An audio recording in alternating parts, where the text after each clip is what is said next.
Have you considered what we actually need to do in order to download like a massive website made of like 100 files or something? Because one of the technologies that we use there is something called HTTP, which you may have heard of. You may not have heard that we're already on second HTTP. So we've had first HTTP, but what about second HTTP? Well, the difference is HTTP 1 is going to set up 6 connections, and if you're downloading 100 files, it'll download files 6 at a time through these kind of 6 connections. And if one of these files gets stuck in one of these connections, it downloads slowly. That connection is blocked, right? And so now you're down to 5 connections, right?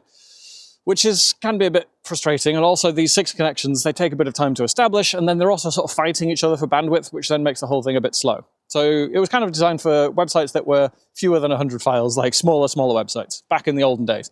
HTTP 2 is doing this with 1 connection, which you'd think would be slower. It's not, because setting up 1 connection is a lot faster, and the connections don't have to fight each other for bandwidth, which is useful. And it's doing that so that it can then download everything all at once. So it doesn't download files 6 at a time. If it's 100 files it needs to download, it starts downloading all of them. It requests all of them all at the same time. But it chops them up into lots of little chunks. And so it's downloading little bits of all these files sort of all at the same time. And so if one of these files gets stuck, it doesn't matter. I'm already downloading everything else anyway, right? And so everything gets sort of sent down the wire all at the same time. And it gets reconstructed. So that's how we've sort of moved on for HTTP 2 to help us build websites made of hundreds of files, and so we can download them all at the same time. Cheers.